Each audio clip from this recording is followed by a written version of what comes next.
Okay, hello, here we are. And Mimsy decided to go off her perch the very second I went live.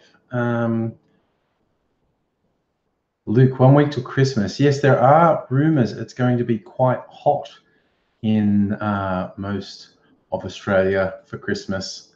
Little bit unpredictable, of course, and there's bound to be some variation depending on where you are, but oh no, I didn't want to do that one. Stupid. All right, the chat window is doing something stupid to me. And let's get rid of that. And that will be better. All right. I think everything's working. Are you going to come back to your perch? No, you're going to sit over there, Mimsy. Fair enough. Fair enough. I mean, she does what she does. I can't really control her. So I know what I'm doing. And just got to move some windows around. There we go. That works. That works. Doing okay, Luke. How are you this fine day? There we go. I'm just getting windows where I want them. And I think we're ready to go. Yeah, a little bit of fiddling around, but I got there in the end. And we're ready to rock and roll. To see who comes and joins us tonight for another fun diversion. My God, this stupid laptop. Literally the only thing I use this laptop for are these live streams because it's a pain in the ass. But it's easy for doing the live stream, so I don't do anything on it. So I keep sending me these notifications. You should fix this. You should update this. I'm like, you should get fucked. I don't care about any of those things. Clapping for chlamydia. Hello, you're on a holiday in Taiwan. That sounds like fun, particularly with your username. What are you doing, Mimsy? You're going to come back on your perch? Everyone wants to see you. No? You're going to wander around some more. That's fair. That's fair. She's does what she does. Holidays. I think unless someone changes the rules, I'm on 2 weeks enforced holiday as of next week. The whole office is shutting down for 2 weeks. Although I potentially have some stuff I could and maybe should do, so I might work some days, but then again, might not. It's just one of those things because as a contractor, you don't get paid if you're not working. I'll straighten my hair out because I was wearing a hat earlier. It's gone and with a mind of its own, as it does. So yeah, so I don't get paid if I'm not at work, but I don't know. I could probably kind of deal with having 2 weeks off. It's become increasingly common in offices to have an enforced shutdown for 2 weeks over Christmas, New Year. I mean, it started a while ago. I think the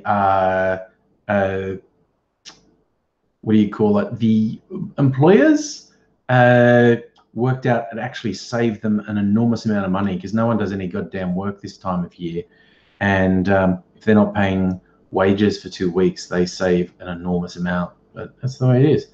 You gave it. You got a week to clean up your house before Christmas. Yes. Your dad has an obsession with Jesse Lee Peterson. I don't know who that is. I don't know who that is. So yes, and hello, Miss Foxification. Oh, clapping for chlamydia. You know who it is. Guy from Children of Dali. No, still, I'm still drawing a blank. In fact, I guess I could do the old look up us being on the internet and everything. I could actually look it up and think American conservative pundit, minister, author, media personality. Okay, it's a black dude. Okay, is he into conspiracies? A lot of these preachers are into conspiracies Seems to have. He wrote a book called Scam. What's he? How Black Leadership Exploits America. He's one of those guys. That's okay. I mean, what the heck, you know? There's all types in the world, including people who seem to act against their own best interest in the name of getting a bit of attention. Clapping committee, I think you know who it is. Yes, he does seem batshit crazy. Yes, pro-Trump black dude. Yeah, one of those. Oh yeah, Luke, the Labor Party conference. Labor Party conference in Adelaide, and them all making big speeches and saying, "Let's let bygones be bygones." And Big Kev getting up on stage. Luke, someone had to tell protesters. I know. Didn't Bill Shorten have to deal with some Stop Adani protesters storming the stage when he was on there? You know, protest is protest, and it's not a bad idea to draw Labor's attention to what you perceive to be their shortcomings. And if I had to point to what I think are the shortcomings of Bill Shorten's Labor, is that they're just being super wussy and again, oh, we should say as little as possible and just get elected by default at the next election. Who has to inspire someone or have a message when the sitting government is just tearing itself apart? We'll just sit really quietly and get elected by default, which is almost certain to work, but it's just a little disheartening that they're being that cynical about it. And hello, Tendai. Taiwan is cool. The Liberal government, sunny weather, nice people. Yes, Thailand is a popular holiday destination, to be sure. I hear the Taiwanese president is like a Taiwanese Elizabeth Warren. Fair enough. It's a progressive. I have to admit, I don't know that much about the government of Taiwan. Don't they have problems with China? Did I say Thailand? Taiwan. Actually, Thailand I know a bit more about. Taiwan, they have problems with China essentially saying, we own you, don't they? And a lot of the people in Taiwan don't actually agree with that, but they're in no position to do anything about China. Ms. Fox question, let bygones be bygones except when it comes to New Start recipients. That's one of the things Labor are being really wussy about. Unemployed people are treated like shit, and Labor needs to step the fuck up. And maybe they will when they get in power, but they're being so super wussy and not wanting to say anything outrageous in the lead up to the election. I find that really annoying. Yes, so I was on the right track. I thought that was the deal with Taiwan, that China says we own you and Taiwan goes, we don't agree. And the US technically supports Taiwan as having some independence from China, but doesn't actually want to start shooting. Mimsy, you going to come back up on your perch? What are you doing? Come here. No, you're ignoring me? Yes, no, maybe. Come up here. Come up here. Yes, that's it. Are you going to sharpen your claws on the post? Fair enough. So, Ms. Fox question, they said they'll do a study but won't put up payment. Oh, yes, that's Labor and the New Start Alliance. What's she doing? She just keeps coming and sharpening her claws and then running away.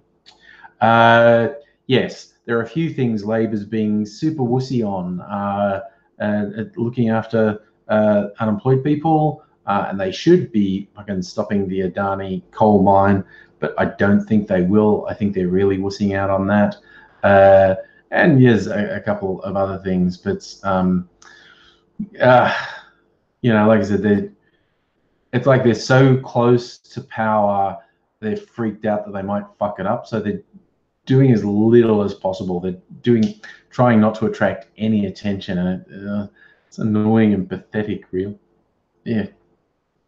So, clapping for chlamydia. Taiwan has its own cultural identity and different ethnicities. Oh, yes, people are Han Chinese. And the indigenous people of Taiwan, yes.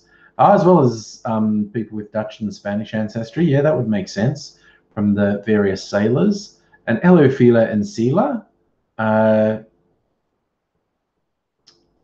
Yeah, that's an interesting thing about the indigenous people in a lot of Southeast Asia are not actually what we'd regard as East Asian in appearance or of descent. They're actually much more like Pacific Islanders. I found that out first time I visited the Philippines. The indigenous people there are quite dark. They're basically Pacific Islanders, whereas all throughout Southeast Asia, the dominant appearance of the population is East Asian, but there is a huge mix along the way, both because of who was indigenous to the area and the various seafarers, the Dutch, the Spanish, and to a lesser extent, the English.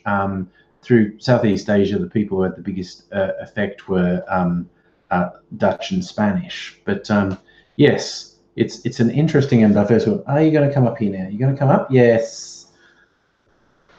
Fans of Mimsy, your prayers have been answered. She's decided to join us.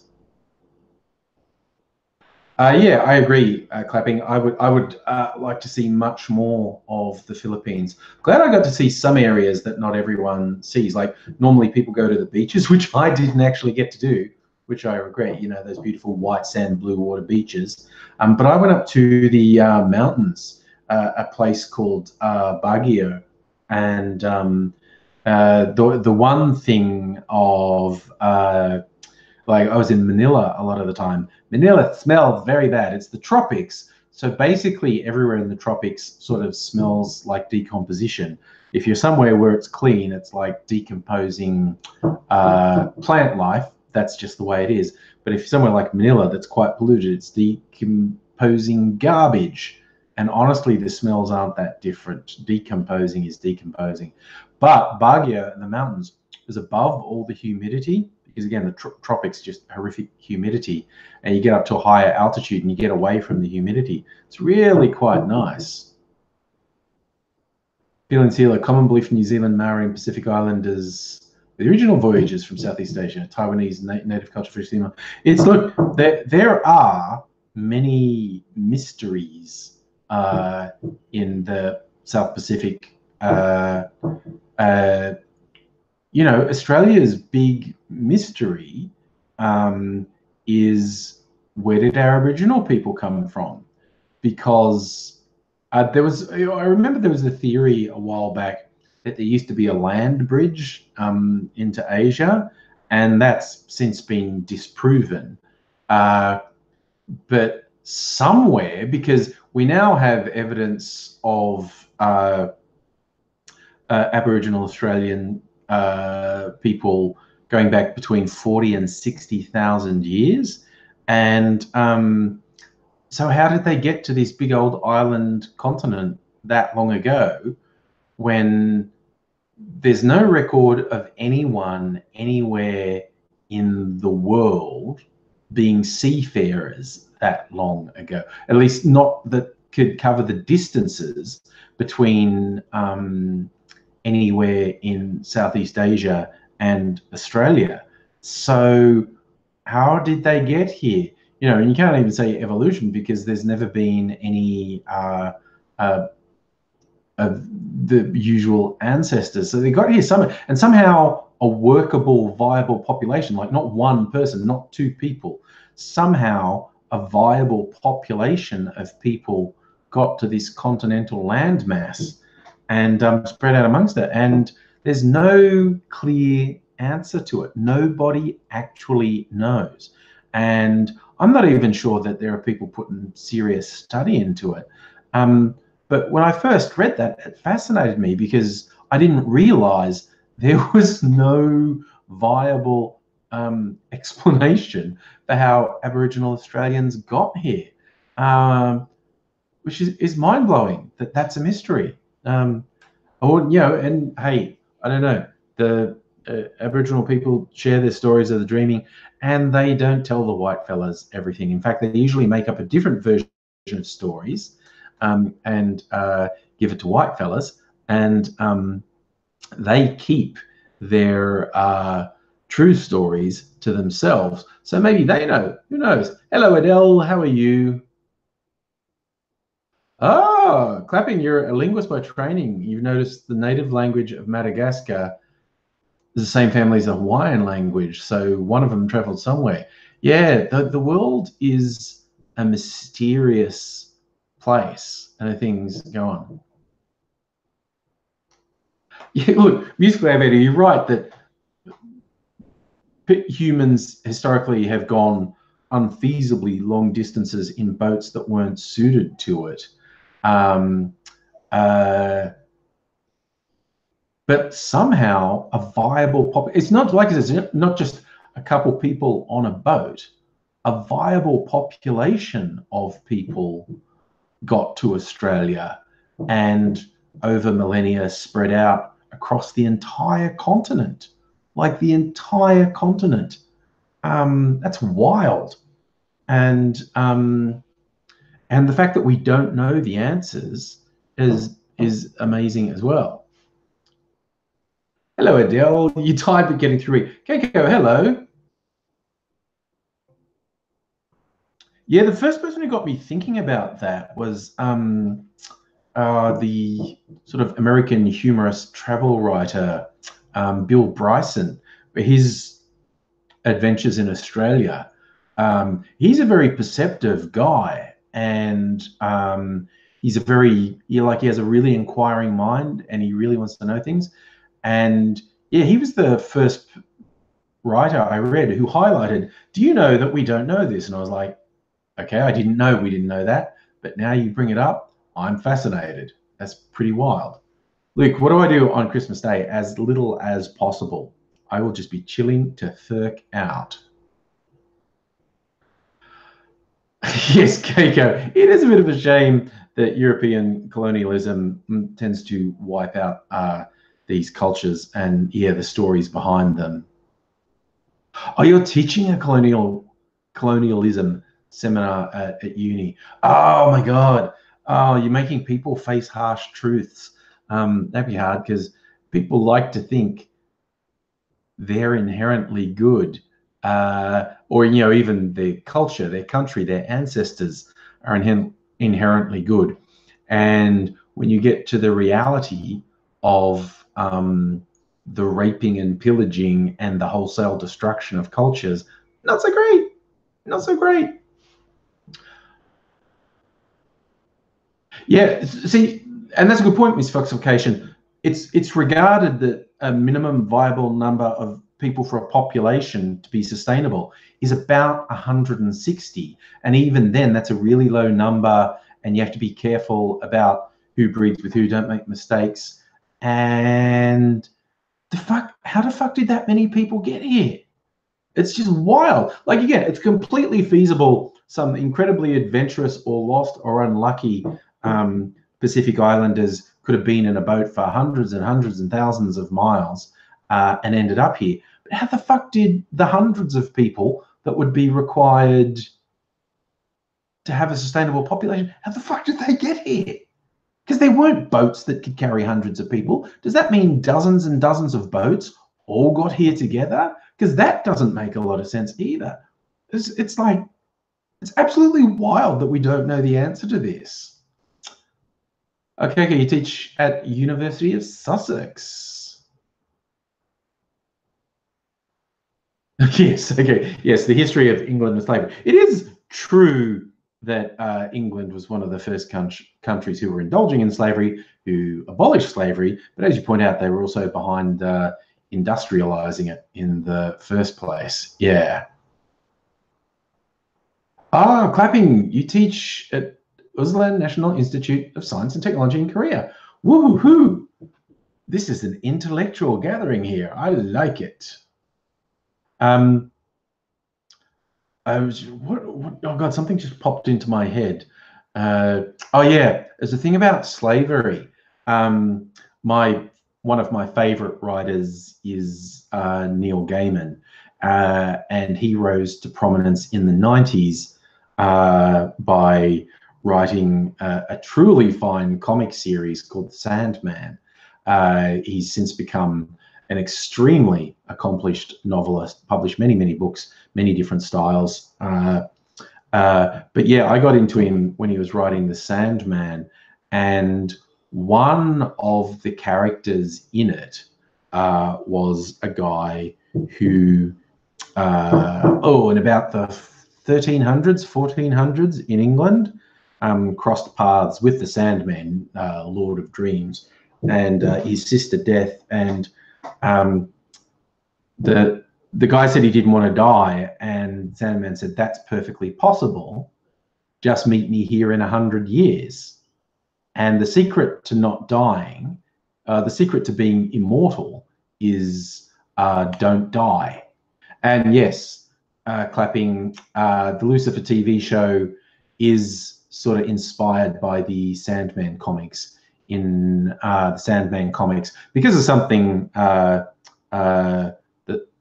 Dream does, Lucifer abandons hell and opens a piano bar in Los Angeles. And of course, in the TV show, he opened a nightclub, dance club, rather than a piano bar. Why I brought it up in regards to slavery, this guy was an immortal. And it's just because he learned you just don't die. People think they have to die, and you don't, which is interesting as a concept. And so he meets with Dream once every 100 years, and his life changes each 100 years. And at one point, he is a slaver because there's a lot of money in it.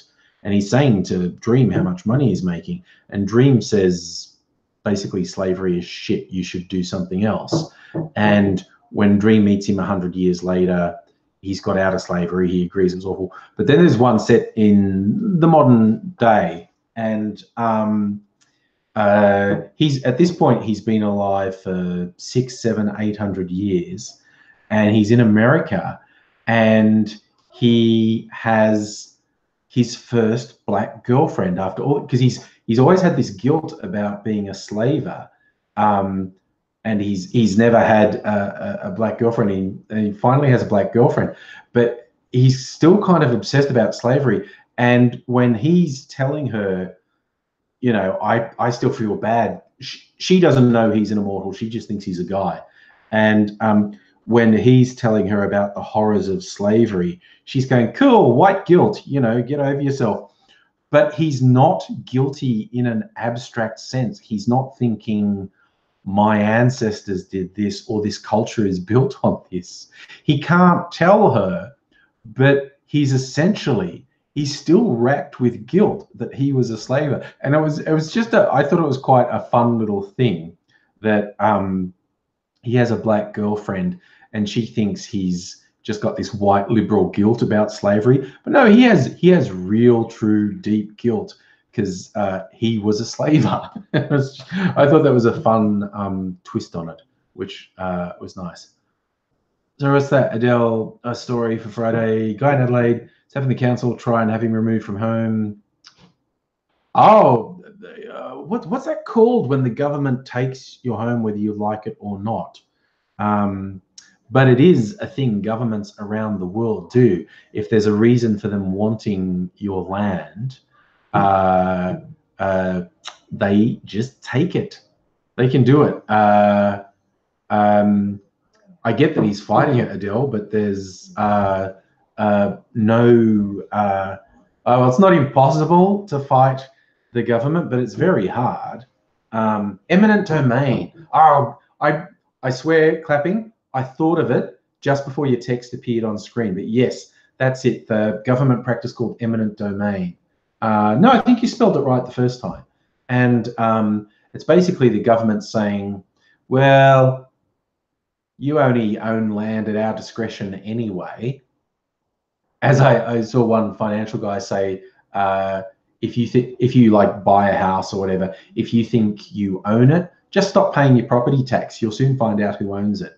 Namely, like even the name real estate, people think that's literal. It's like, oh, it's called real estate because it's a real thing. No, that's from the Spanish real estate, royal estate. It means estate granted to you by the crown, or, you know, in the absence of a royalty, government. So as much as people go like, I own this land, I own this house, you own it up to the point the government says you don't. And that's basically a universal thing around the world. If the powers that be say, you don't own that anymore because I need it, then that's the way it's going to go.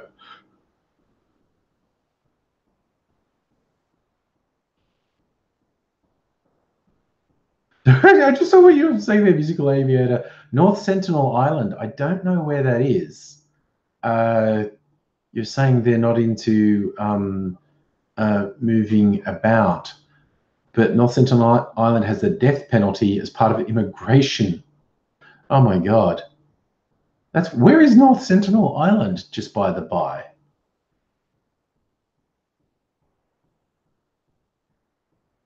Oh yeah, Feeler and Seal. That's another one they have in the US. It was to fight crimes like proceeds of crime laws. And when they were first introduced, you could see what it was. It was like, okay, like when you catch a bad criminal, like major drug dealer or whatever, and they've been buying all this stuff with the drug money, but you can't prove it. And you want to punish them, you take everything they bought with the proceeds of their crimes.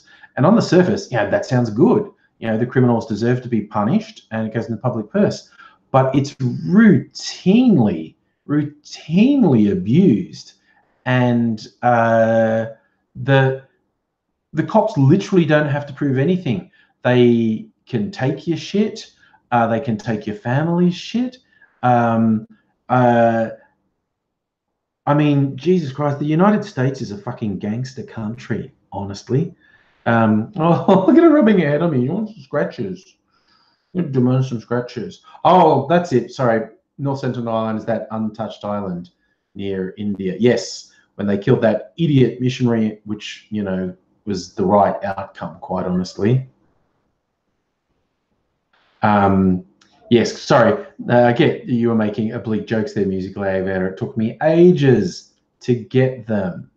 It took me ages. Sometimes I'm slow, you know. Other times I'm quicker on the uptake. Oh, I see. You're talking to this guy. He's an old guy. They say he's living in squalor and they're going to evict him. Yeah, he's probably screwed. There's probably no defense against what's happening. And yeah, it's a big cash in. Yeah, I don't hold out a lot for his hopes. Oh, we're back on minimum viable populations. Yep, Miss Fluxification, I don't know that much about them, but if there's just one island, it wouldn't surprise me that they have population issues. Yeah. Paul, yes. She's very popular. She does need her own YouTube channel, don't she? I'm sure. Yeah, we have one other cat who is not into settling down, is not into meeting people. Little grey cat, Shadow. I got the reminder on Facebook today. We brought her home from the animal shelter. He's so cute. From the animal shelter 8 years ago. She's still smaller than Mimsy. She was the runt of the litter at the animal shelter where we got her. And she's still small, even though she's as grown as she's going to be. But she's weird and timid a lot of the time and won't settle down. Mimsy loves to settle down. Mimsy just loves settling down. Like she sleeps next to me most nights. And, you know, she's getting scritches here, so she's happy. Shadow won't stay around. But I have some old videos, and these are from about 8 years ago, when Shadow was a kitten and being cute, and I posted some videos of her on my YouTube channel. Never really did that with you, Mimsy. I don't know if you were ever cute, because you weren't actually a kitten when we got you. You were already like a year or two old when we got you. You'd had a litter of kittens. But yeah. Adele, I hope he came and sat next to you. Nice. He likes the videos. That's good. Right. I think we all agree that missionary got what he deserved. And not least to stop other people from being stupid shits like him. It's like, it's not acceptable to declare yourself savior like that. It's like bullshit. Not so much that I'm glad that he died, but I do think it was the right outcome for a whole bunch of reasons. So yeah, he brought it on himself. It's kind of like when you try not to be gleeful about it, but every now and then you get these stories of someone who clearly is having some mental health issues, and they get wrapped up in the delusion of their religion, and they do something, they walk into a lion enclosure in a zoo and saying prayer will protect me. It doesn't. They die. This happens. Seems like it happens every couple years. Someone who thinks their faith and religion will protect them, and they do something incredibly stupid, like walk into the lion enclosure in a zoo, and then they get dead. But in those ones, it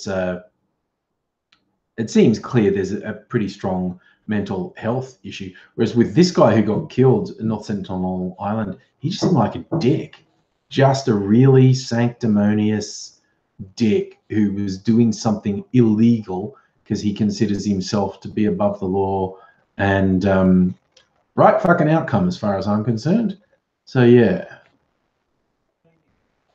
I tell you what, the people who didn't stop him being charged with accessories. Yeah, well, there were some reports that his church wanted to take legal action against the people on the island, to which I think the universal response was shut the fuck up, because he actually broke the law doing it. It's like, oh, he died breaking the law. That's unfortunate, isn't it? Oh, Phil and Sheila, you're saying there's a story coming that he was actually set up. There was a Christian missionary organization who encouraged him to do it, because the earlier reports was that he was doing it on his own. But yeah, that's weird. Piero, what do I think about parts of Paris full of shit rats in front of the Eiffel Tower? What I think is that statement marks you as a brain-dead racist piece of shit, parroting pathetic lies. Yeah, what I think is you're garbage, you're worthless, you're infested with shit, and yeah, you probably stick rats up your ass. Just, because it's the only way you can feel anything, you fucking dead-brained moron. Since you asked, I like to share my opinion on things like that. These idiots who all they have to contribute to the world are these same talking points. They just parrot off these lines that have been fed to them, and they won't. You don't live in Paris. You're a lying, shit-eating, garbage cunt. Fuck off. Lying piece of shit. It's just kind of when you get someone who comes on, not necessarily these live chats, but it happens like on Twitter and Facebook and YouTube comments, and you can basically paraphrase, oh, clapping, going out to explore Taipei, bubble tea food tour. Sounds wicked. Enjoy that. That sounds really good. What are you doing, Mimsy? She's up here now being weird. Yeah, but you get these people, and they come in the chats, and they basically they say something like, oh, it's true that straight white men are the real oppressed minority. And they go like, yes, I'm black myself, and I know white people have it much harder than black people. And they're like a totally anonymous account with nothing, with no history and nothing to trace them. And they're sitting there going like, speaking as a black person who's definitely black, who by coincidence is using an anonymous account with no links to anything that would identify who I am. I'm definitely a black person, and you should definitely believe me, even though I'm talking utter shit. Yes. What do you mean you don't believe me? My God, that's racist. What do you do? Oh God, Mimsy's climbing on the bloody sink. Don't do that. Don't know. Don't want to throw anything at him.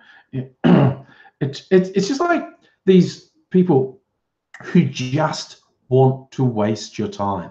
They just want to argue in bad faith. And it's like any time you shoot down their pathetic arguments and their shitty, weak lies, they just change. They just go, oh, but what about this? And go, no, fuck you. I just shot you down. Yeah, but no, I'm saying a different thing. Okay, I'll shoot that down. Oh, no, I'm saying a different thing. So how about you fuck off, because you're just wasting my time and you argue in bad faith.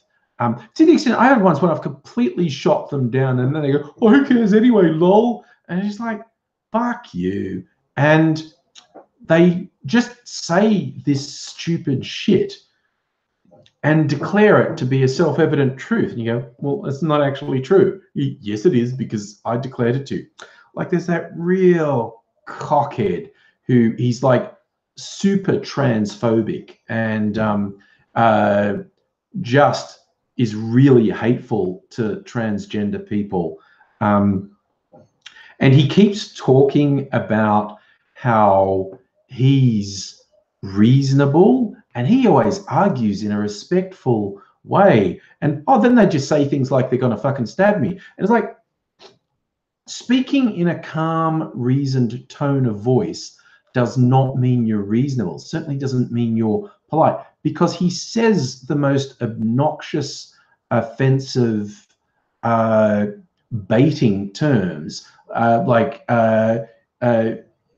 if it's about race, he's using really negative language about race. If he's talking to a transgender person, he'll deliberately misgender them. But because he does it in a reasonable tone of voice, they go like, well, he's being reasonable. Why are you saying angry things? He's not saying anything angry. It's like, fuck you. He's not being reasonable. He's being vicious and spiteful, bigoted and cruel. And it's like he's surprised when someone just goes, yeah, fuck you. I hope you get hit by a bus. And he's like, oh, why would you say anything that bad? Go, well, they're saying it because you're garbage. You're absolute garbage. And there's this lie that if you say hateful, obnoxious, bigoted things in a reasonable tone of voice, you're a civil person. Why can't we have civility? It is not civil to say hateful, bigoted, spiteful things to people. Just because you say it in a calm tone of voice, that doesn't make it civil. It's still vile and offensive. And telling you they're going to kick the shit out of you is a perfectly reasonable response as far as I'm concerned. And it just aggravates me so much that these fucking liars go, but I'm the reasonable civil one. Why are they so angry? They're angry because you're garbage and you're trying to destroy their fucking lives. You're sitting in this position of supreme comfort. You're a straight white male. Everything goes your way. And you're shitting on someone who's already marginalized, and you wonder why they're upset. It's like fucking ridiculous. You mean the Australian Liberal Party? Am I talking about that? I'll tell you what, who never stops being good value, little Joshy Frydenberg. That's what Kevin Rudd called him today. Little Joshy, just really aggravating him, I think. But Josh Frydenberg keeps saying the dumbest shit, like the ridiculous bullshit the libs have been pulling for the last couple of years of shifting further and further to the right. And the voters for the last sort of year and a bit, have been really clearly telling them, no, you're not representing us. Fuck you, we're not voting for you. And Josh Frydenberg is one of the ones who keeps saying publicly, I don't know if he actually believes it, but he keeps saying, oh, no, we didn't lose the Victorian election because we shifted too far to the right. And you get the idiot from that think tank going, no, what the government needs to do is be further to the right. And Frydenberg today was quoted as saying, oh, you know, I'm seeing these reports of people don't like how we treat women. They think we have a problem with women. I think people will overlook this problem with women because of our sound economic management. You know, despite all the evidence of a significant majority of voters saying, fuck you. He's going, no, I mean, I know there's evidence that says the opposite of this, but I really think we're fine. You know, when they're getting opinion poll after opinion poll saying they're going to lose the primary vote 55 to 45. And they're going to get creamed.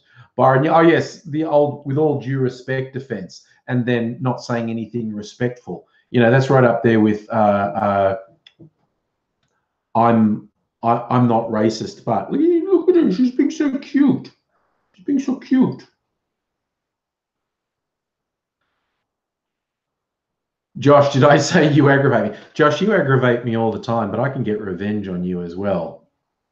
No, I didn't mention. Oh, actually, I did, didn't I? Josh Frydenberg. Sorry, I just realised. You're cooking some stew and you heard your name. Oh, dear. Asafa, the federal member for Mali, is that the dude I'm referencing in the name for this video, the 50 Shades of G'day, mate? There's a fun story for those who don't know it. Conservative National Party MP got busted.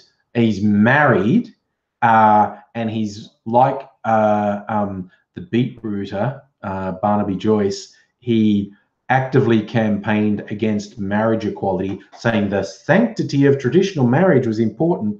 And he's two-timing his wife. He's got on a like sugar daddy site to pay money to a 20 years younger lady to be his company. And apparently even used some taxpayer money in his travel to Hong Kong to meet her. And the funniest thing about the story is how she paints him as a complete fucking loser. Like, he doesn't even make a good sugar daddy. Like, he's really pathetic and is always trying to talk himself up. And it's just like, wow, dude, you're just like lame.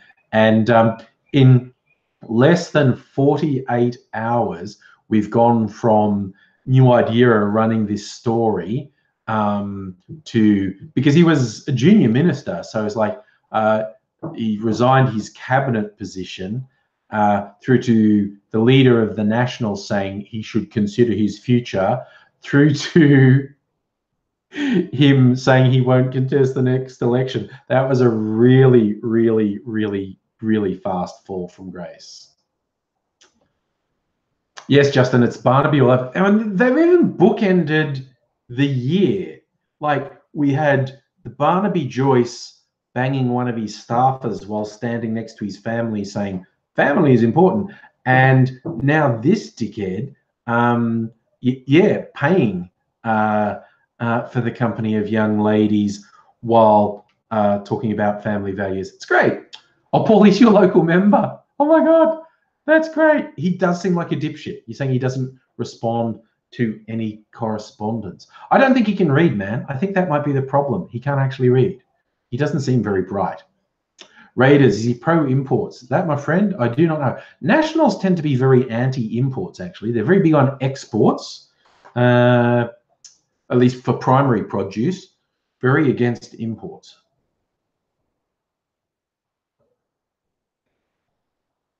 So, oh, yeah. Barnaby Joyce is still convinced he should be leader of the Nationals. And, yeah, like, no one even knows who this McCormick guy is. He's the leader of the National Party, but he's got no profile. No one knows who he is. I read as it was a joke. Still, he's yeah. No, I still say he'd be anti-imports. Yeah,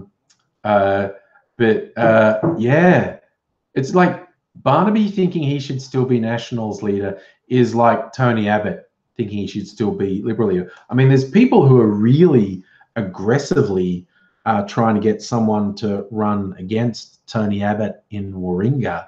He'd lose, I reckon, if they got a Conservative independent to with a bit of profile, someone who was known to run against Tony Abbott in Warringah. I reckon he'd lose. I'm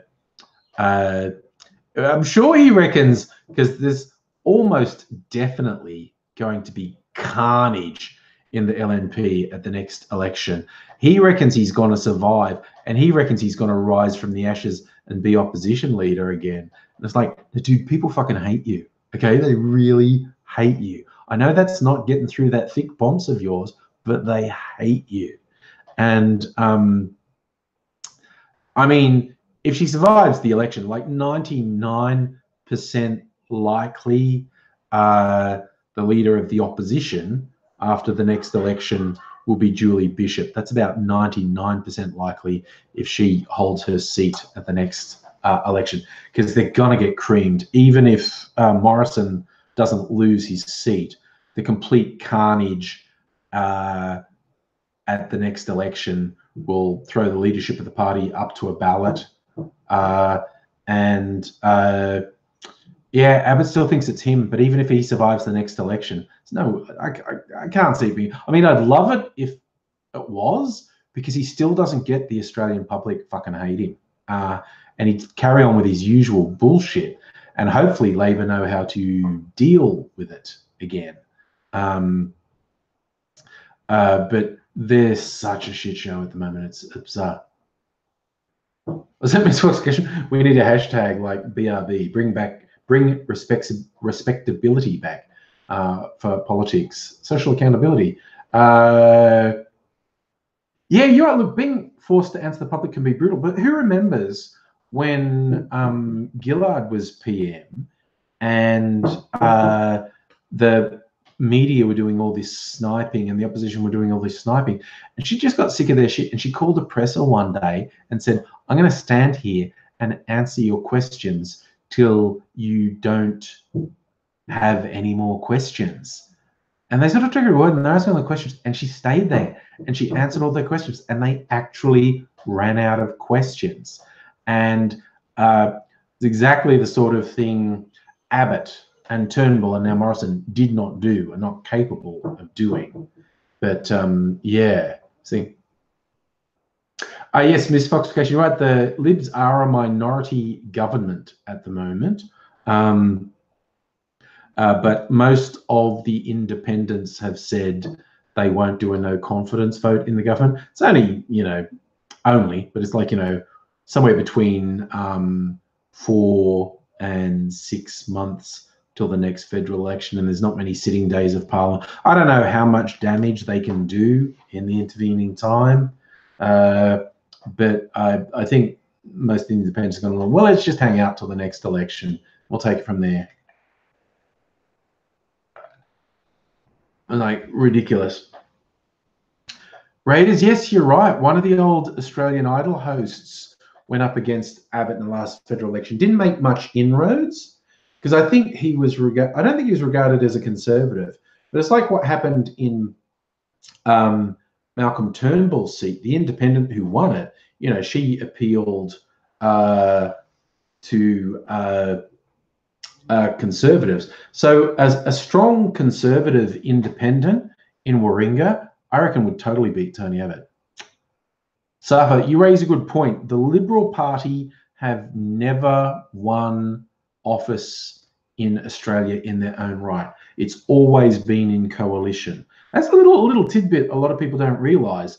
The coalition between the National Party, used to be the Country Party, and the Libs is very important, because the Liberals have never won a majority federally in their own right, ever, since they were invented. So, yes, they need their Conservative country cousins to back them up in a coalition. Whereas, of course, Labor has never been in coalition. Gillard did lead a minority government with the support of the Greens and some independents, but it wasn't an official coalition. But that's arguably splitting hairs. Although, yeah, see, with the coalition, with the Libs and Nats, the Nats get a certain number of cabinet seats. And I don't think Gillard put anyone from the Greens or the Independents in cabinet seats. No one in, I could be wrong. Someone wants to prove me wrong. I don't think anyone in the Greens or Independents were regarded as being part of the government. They were just pledging their support to the minority government. Safa, are the Christian Democrats also in that coalition?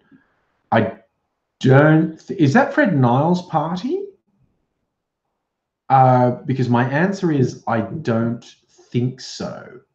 I think Fred Nile is independent, but yeah. Oh yeah, misfoxication. They're talking about trying to throw billions of dollars worth of bribes in the budget. I think they really don't understand how much people don't give a shit. People don't trust them at all. It's like wild how people just don't trust them. Yeah, Byron, I'm with you. You've looked at the Liberal leadership for the last couple of years and they don't answer questions. They just don't, which is broadly a problem with politicians. But yeah, that one case that I mentioned about Gillard, she was amazing. She actually fielded questions. She gave some politician-y answers, but she stayed there and didn't run away and answered all their questions, which is wild. Justin, you are right that a lot of people who vote for the Liberal Party aren't social conservatives, and that's what the extreme right of the LNP don't seem to get. They've been pushing super extreme social conservatism, and a significant chunk of Liberal Party voters are just not on board with that. And that was made clear in both the Wentworth by-election and the Victorian state election. There was a wholesale rejection of that bullshit, the politics of fear. And yeah, the Libs seem shocked when their own people tell them, voters perceive us as anti-women, anti-gay, and a bunch of climate change deniers. Who, us? Just because those were our central policies? Really? Safa, yes. For the last couple of years, definitely the Liberal Party as a movie would be Civil War. Absolutely. Musical Aver, that's a big question. When will Fred Nile finally die? He must be very old. He really must be. There's a little bit of trivia. Oh, Adele, you're off to bed. Good night. Bit fried from overtime? Well, definitely look after yourself. You need self-care is important. Get some sleep. Way back in the deep, dark past, when I was at college, Fred Nile did a speaking tour. It was lead up to a state election. I went to college in New South Wales. He's in the New South Wales Parliament. And he did a speaking tour, and he came to the town where I was at college, Bathurst, which is west of Sydney. And us rowdy college students decided we would protest. We went to the rally and were very rowdy and whatnot. And although it's, I guess by a lot of standards you'd argue respectful, we didn't try to stop them having the rally. We just made our presence felt and had signs and whatnot. I had a two-sided sign I made up.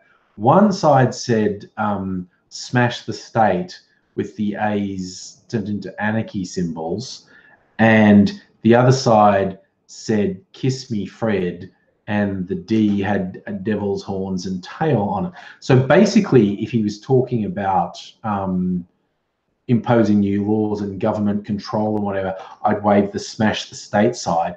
And then when he got into his religious puritanism and his really pathological objection to anything to do with sex, I'd hold up the kiss me Fred sign.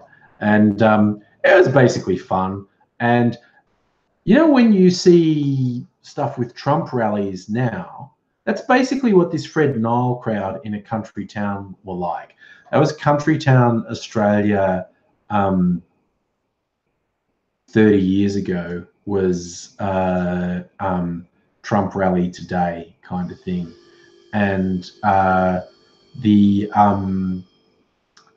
crowd was weird. And there was this one guy in particular, and I think it was because I had the Kiss Me Fred sign. He thought I must be gay, and he wanted to have this talk, and he wouldn't talk to women. Like, you don't talk to women, and he's going on with all this shit. And me and one of my friends were there, where he's going on and on about how disgusting homosexuality is. And I was like, dude, why are you so fucking obsessed? He's going, ugh. The butt is the sewer of the body. It's like, dude, what is your story? And it worked out the reason he was so worked up is because he thought I was gay. And I went, oh, not, you know. And he's going, well, then why do you care what happens to him? Do you literally not care about anyone but yourself? Aren't you here saying you're Christian? And you are saying you're a Christian who doesn't care about anyone but yourself. I went to Catholic school, man. That's the opposite of the message. They were very weird people. But yeah, it's just like a Trump rally today, as far as I'm concerned. Ooh, Safi, yes. Do we have any more news? That was a fun thing. The New South Wales Labor Party's offices got raided by the Independent Corruption Commission. Last I read, we didn't know why. We didn't know what they were looking for. The humorous thing is because most of the Labor Party people would have been off in South Australia at the conference. So it would have been the office staff there. Don't know if that was deliberate, if it was chosen to do a raid when there was going to be no one high profile there. Who knows? But yeah, I'm hanging out to see what ICAC grabbed, because New South Wales politics is so fucking dirty. I wouldn't be surprised if they could find some serious shit on Labor. But I mean, it seems a little bit sus because it's leading up to an election in New South Wales. It's like, oh, a supposedly independent body doing a raid on the opposition party in the lead up to an election can have a vibe that it's not that independent. But hey, if they find shit, they find shit. And I wouldn't be even remotely surprised if they could find dirt on the New South Wales Labor Party. I mean, because I grew up in New South Wales, right? The organised crime got entrenched by the Liberal Premier in the 70s. I think his name was Askin. Like, there are photos of this dude while he was Premier of the state being at opening night parties at illegal casinos in King's Cross. That's how flagrant he was with the corruption. And then Nifty Neville Rand got in, and he was Premier for a long time. And that was when crime got fucking entrenched in New South Wales. It's like, he died, or I think he died a while ago. I was amazed that after he died, because he was very litigious. No one wanted to assert that he had criminal dealings because he was very litigious. I was surprised that a lot of shit didn't come out after he died. But yeah, Raiders police corruption is like is wild. There's what was it? I read this fun book about a guy who was a heavy mobster in the 20s and 30s in Sydney, Chow Hayes. That's a fun period in Sydney's history, the razor gangs. These standover men whose weapon of choice was a straight razor. And Chow Hayes was really famous. He was an enforcer. The two biggest crime figures in New South Wales were actually women, Meg and Tilly. And they had these enforcers, the razor gangs. And if you ever get the chance, there's a book. It was written by a journo, because Chow Hayes was the only one of this whole scene who lived. Like, he didn't die till the 90s, I don't think. He was just living in a boarding house in Sydney as an old man. And yeah, Underbelly did it, Raiders, not very well. But there's a book called Chow Hay's Gunman. If you like that sort of thing, history and crime, I thoroughly recommend it, because this journo found Chow Hayes and said, I want to do your life story. He said, but don't lie. If you bullshit me, and I'm a journalist, I'm used to interviewing people. I know when someone's bullshitting. If you bullshit me, I will just stop. I won't talk to you anymore. And Chow went, fair enough. And Chow just gave him this unvarnished version of the fucking crimes and times of him and his cronies. And it was fucking full on. But he tells one story, I think it was in the 60s. He's at a casino in Sydney. So it's an illegal casino in King's Cross. And he's much older now, but he's still doing work as a standover man. And one of the crime bosses introduces him to this guy. Hello, and he said, "Oh, it was this tall guy, and everyone knew him, and it was important."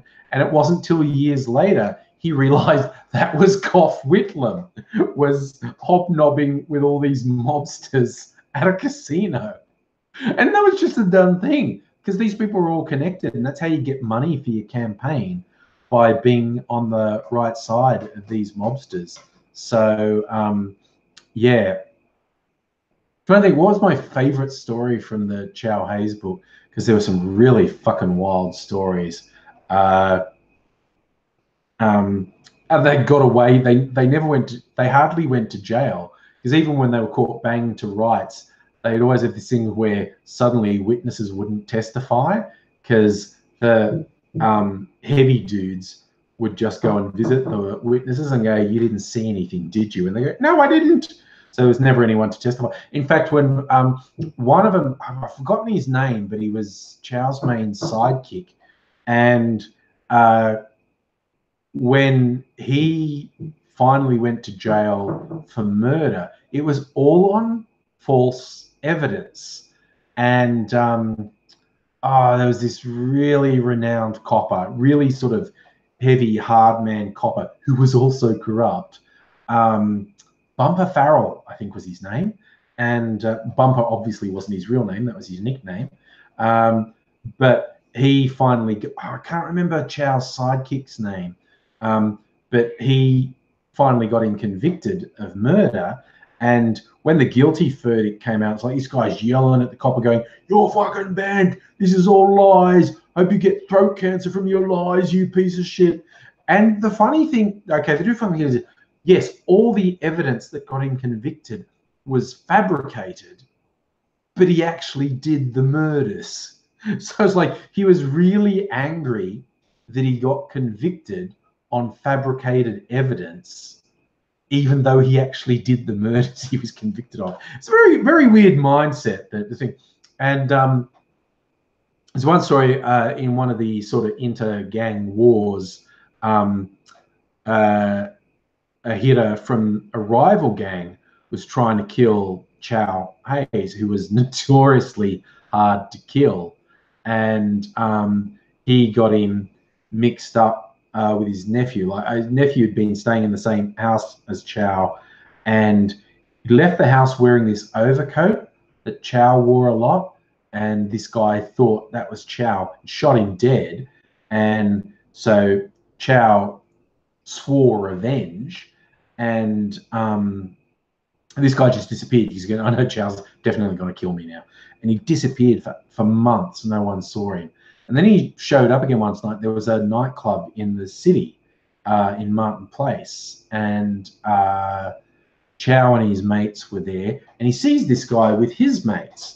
You know, "That's that bastard I want to get." And so Chow just walks over and says, "You and me have got something to sort out." And the guy says, "Well, if you want to say something, say it here in front of everyone." And he's going, "No, come outside with me. We need to sort this out man to man."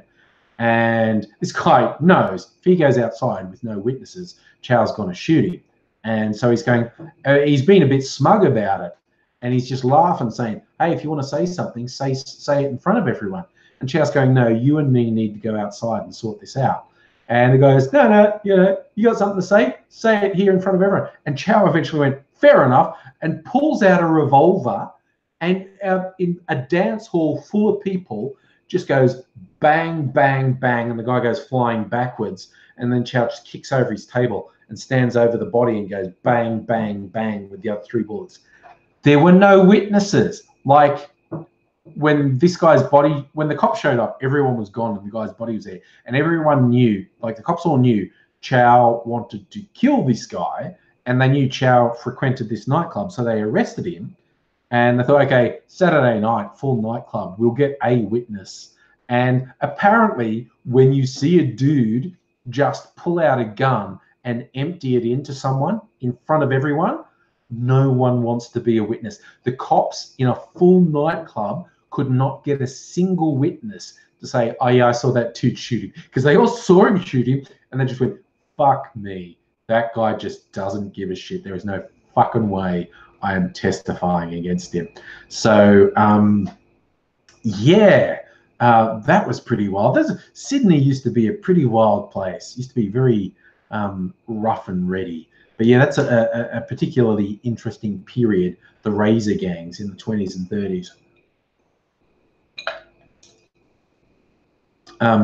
Melbourne's most famous mobster was Squizzy Taylor, who I don't know a lot about, I have to admit.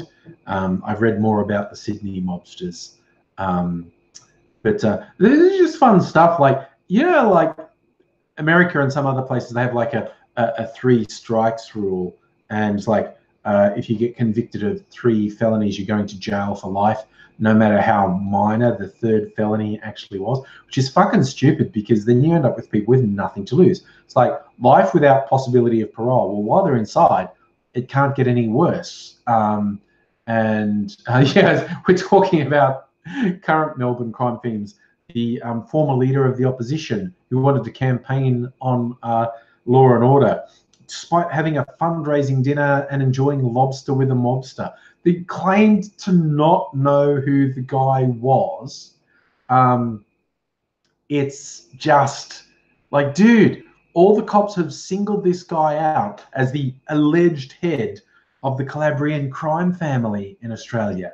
And there was also evidence that one of his fundraising staff knew exactly who this guy was and was trying to come up with ways to conceal it. But yeah, we got on Matthew Guy just going, oh, there was nothing wrong with it. I didn't know who he was. It's like, really? Really? The guy who'd been fingered by law enforcement as the alleged head of the biggest crime family, and you didn't know? Fucking hell. So yeah, that was pretty wild. And that, it was really funny reading, because the Liberals got pasted in the Victorian election. And there was a lot of backbiting and recriminations afterwards. A lot of them talking about how Matthew Guy was unelectable, and this lobster with a mobster thing was a big part of it. And I was going like, dude, you probably should have spoken up before the election. Saying this shit after the election, that doesn't get you anywhere. You should have spoken up before the election, going, no, this guy's a dickhead. We can't have him leading the party. We can't hold our heads up and say law and order while this guy's been having lobster with a mobster. It's just like, nah. But they all said it after the fact. I was like, why? You guys are full of shit. If you cared about any of this, you would have said something before the election. You're bloody useless, honestly.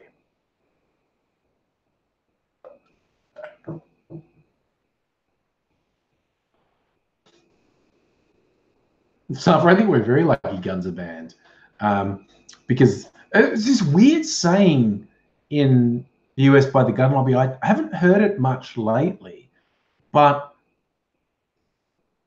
it was put about here when stronger gun laws were put in. It's like, oh, if guns are made illegal, only criminals will have guns. That's actually a preferable situation. If the cops know anyone who's got a gun is a criminal, that actually makes their life easier. It's such a weird pro-gun argument, because we're actually better off if only criminals have guns, quite honestly. The statistics show that wide ownership of guns is a bad fucking idea. Yes. Oh yeah, no. So there was another good one in the state election. There was like a photo opportunity that had the leader of the opposition, Matthew Guy, and the guy who was going to be his policemen, because it was a former copper, pushing their law and order thing, and they're out at like Frankston, and they're with this cafe owner who's saying, yeah, I support you. Oh, my power bills are so high. I have to sell like an extra 600 coffees a week just to cover the power bills. And it turns out she had drug cultivation convictions, had been refused a liquor license because of convictions.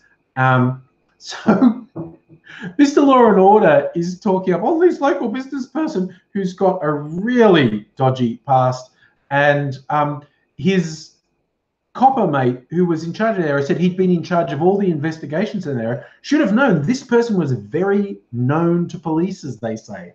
And it just led to all these jokes that the only reason her power bills are so high is all those crow lights. But it was such a fuck up. It was hilarious. It was absolutely bizarre. But yeah, it's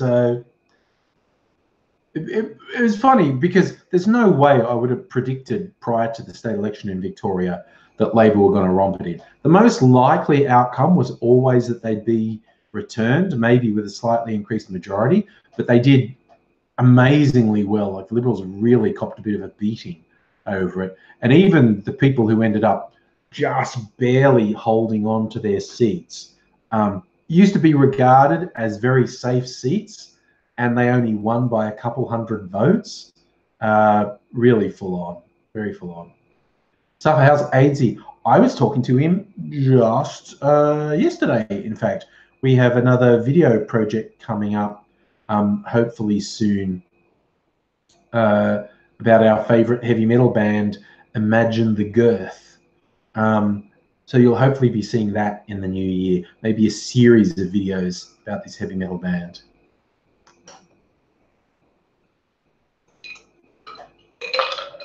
Oh no, I'm out of drink. Maybe I should make myself a drink from everything I have to choose from here. God,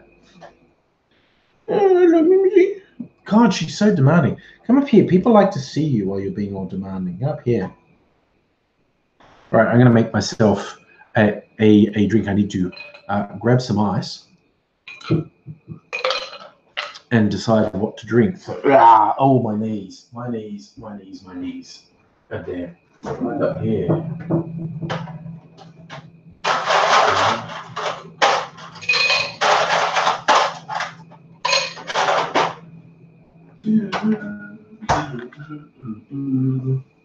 That. Can I make a tall drink? I'll grab this and this. Make myself a long sidecar. Basically, brandy and Cointreau.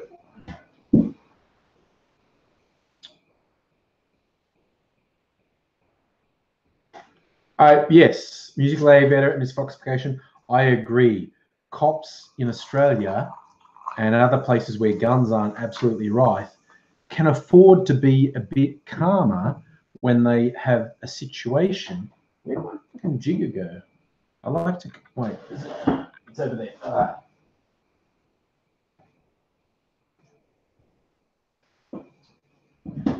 If the cops can be reasonably sure people aren't carrying a gun, they can be a bit calmer in the interaction.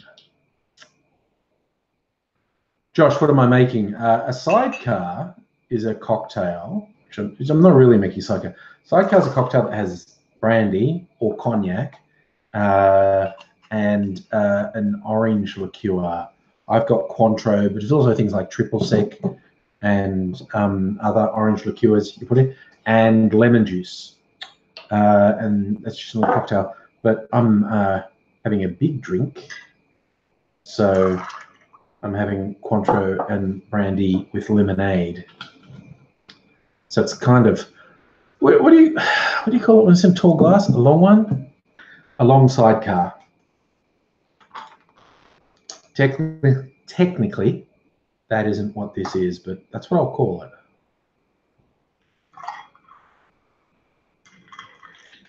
Top it off. What do you bring?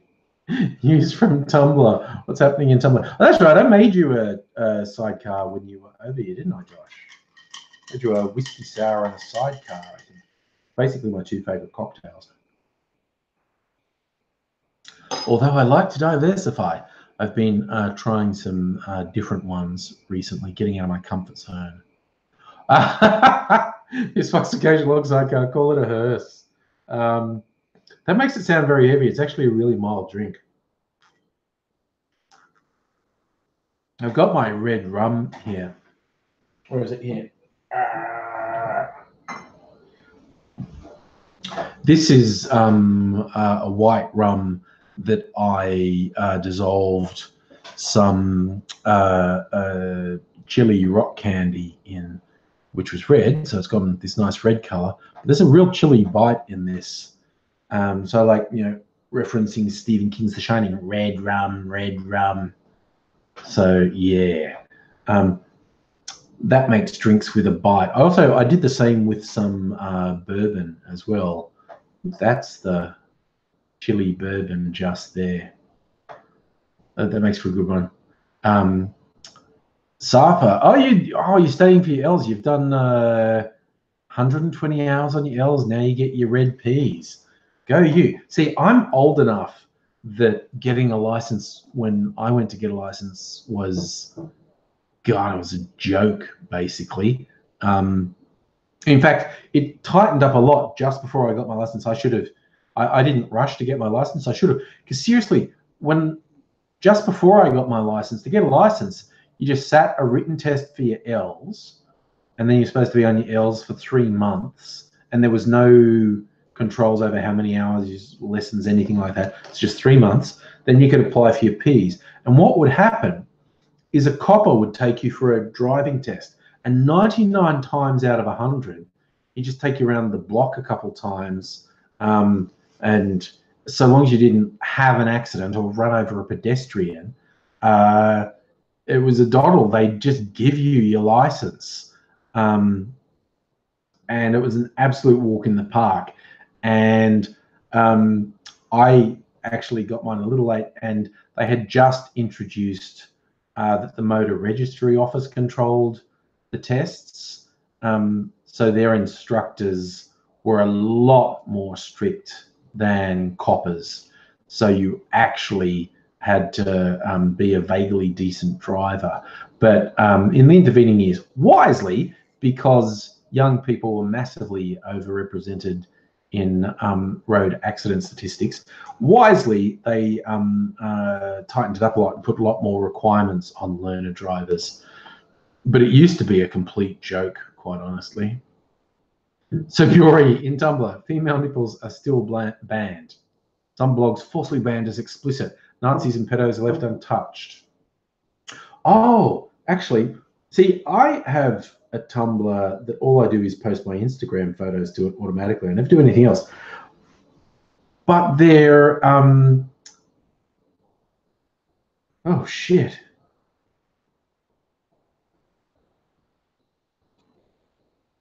Oh, okay. One guy I follow who's, I guess he was an erotic artist. His whole account's been suspended. I'm just wondering if any of my pictures got flagged, and that would be falsely flagged.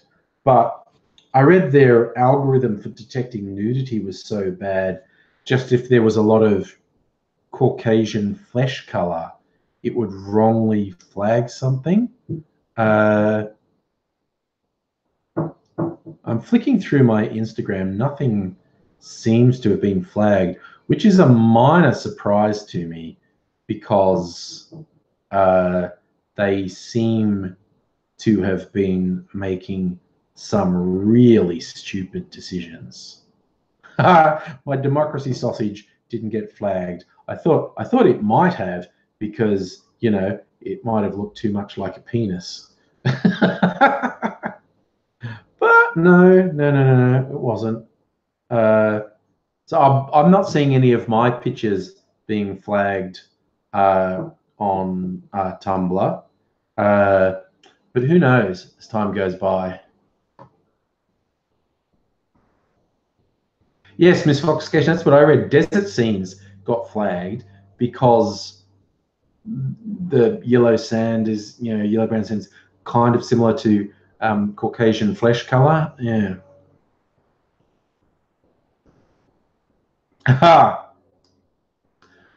Music Aviator, you live near Vic Road's office, so every Saturday all the L platers doing driving tests. Oh god, that does sound like a drag. Waiting for a kid to do a 3-point turn while you're driving to the shops. That does sound like an absolute drag. Which office are you near? There's I don't know. There's one in Kew. There's one out past Moorabbin. Oh, that's a new term, Viore. A fipple, a female nipple, because that was the weird term that Tumblr came up with, female presenting nipple. So I can't pose shirtless on Tumblr. My man boobs would trigger their algorithm. Music Cavity on Broadmeadows. Oh, yeah, that's right. There's one in Broadmeadows. Yes.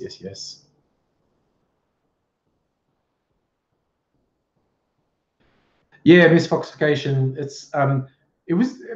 I'm not invested in Tumblr, but it just seemed like a very weird decision because a lot of people were letting their sort of personal kink flag fly on Tumblr, and now they're shutting it down. I was like, God, it feels like 90% of the traffic, but anyway. And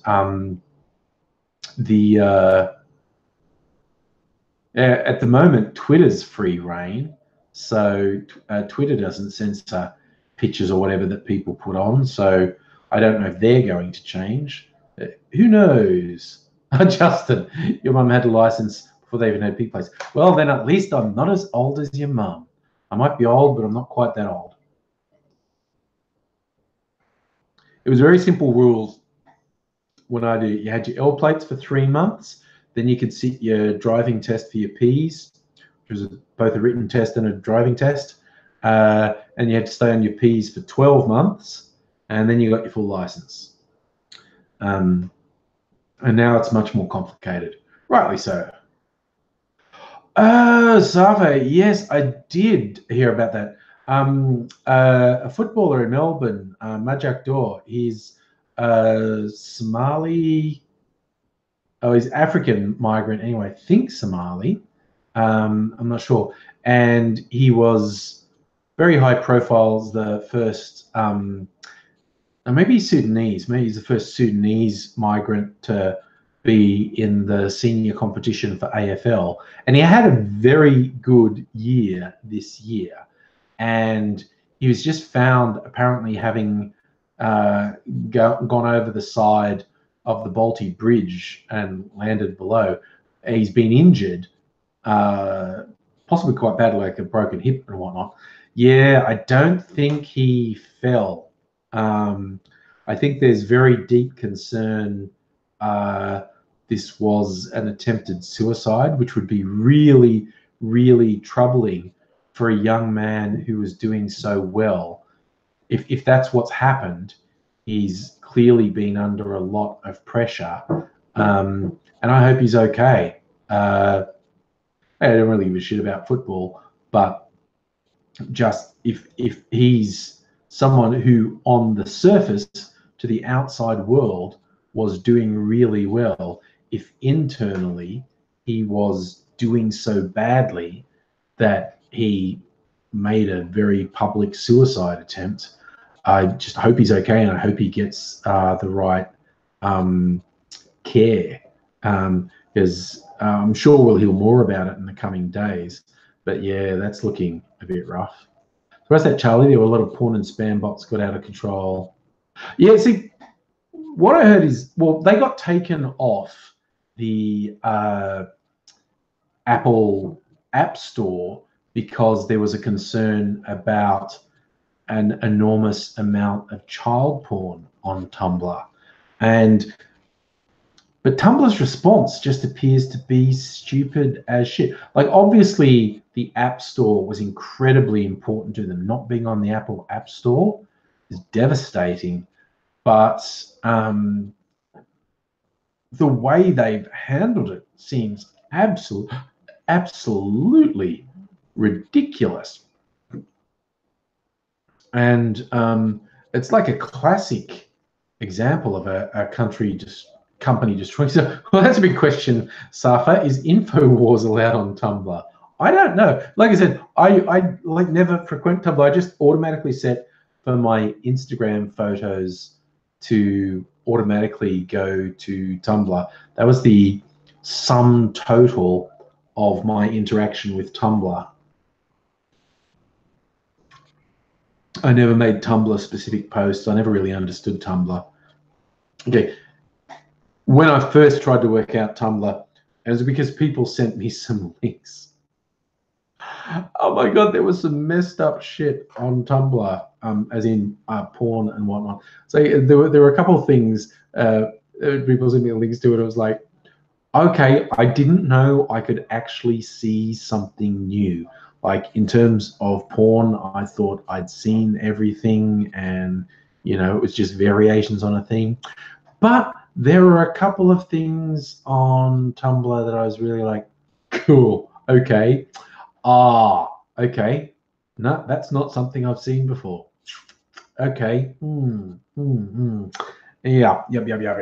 And that was when I stopped interacting with Tumblr, basically. Like, okay. Yeah, Miss Foxification, that's what I understood. Tumblr's like the drama social media network. It was the really angsty emo social media. I've seen a lot of funny things, like people have taken screen grabs of funny things from Tumblr and they end up being memes. And so a lot of people have clearly put some very entertaining stuff on Tumblr, but I never got into it. I never really understood it. I made one or two half-hearted attempts to understand Tumblr, never got anywhere, so kind of gave up. So Charlie got to the point where ordinary safe for work posts got flooded with porn bots.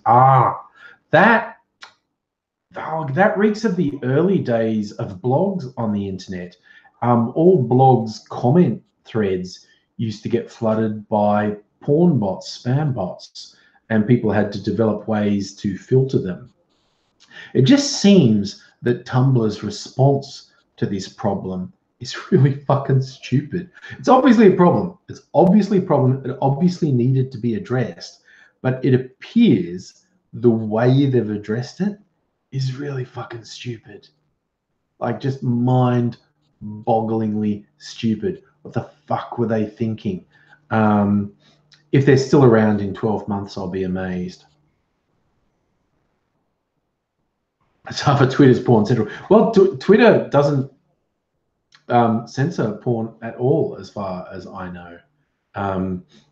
And so you get a lot of, besides porn companies, you get a lot of porn stars and sex workers posting stuff on Twitter, because at least at the moment, they're not getting censored on Twitter. So they're pretty full on the old Twitter sphere. It can get a bit spicy out there in Twitterland.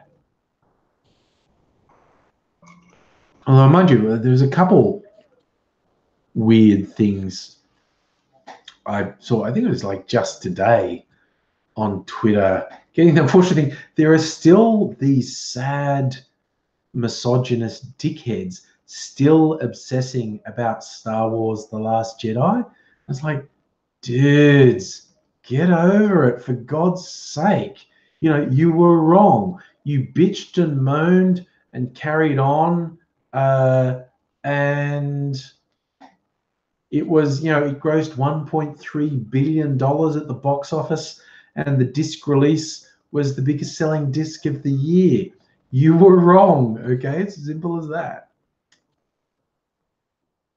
So yes, I've heard of Sesta Foster, because, like I said, I have sex worker friends on social media, and that's terrible. It's supposed to be an anti-trafficking law, and hey, human trafficking is bad, but this obsession that need to shut down sex work because of trafficking is ridiculous. You need to shut down trafficking. Trafficking and sex work are two different things, and in fact, trafficking is a bigger problem in areas other than sex work. Like all through Asia in particular, domestic workers are being held prisoner by people. They're essentially being trafficked.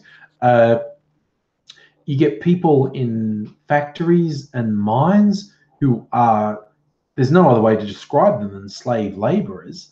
And all through Asia and the Middle East, you got people who are being, they're being trafficked basically, and they're working in construction, they're working in mines, they're working on these things, and the whole bloody Sester Foster thing is a fucking shit show that makes people who are involved in sex work less safe. It does nothing to reduce trafficking, and just makes people who are engaged in sex work less safe. And look at history, man. You are not getting rid of it. It all through human history, transactional sex work has been a thing. You are not getting rid of it. And you get these people who get this Puritan point of view that all sex work is bad, all sex work must be eliminated. Well, you need to talk to sex workers basically and talk about what would make them safe. And you are never getting rid of it. History shows us you are never getting rid of it. So you need to make it, you need to decriminalize it, and you need to make it safe. The idea that you can ban it is fucking ridiculous. Aussie Gun Bunny, buddy, how's Christmas coming along? Quiet, my friend, quiet. I'm trying to keep stress to a minimum. In the Angry household, we're being chill about it. Does anyone want anything?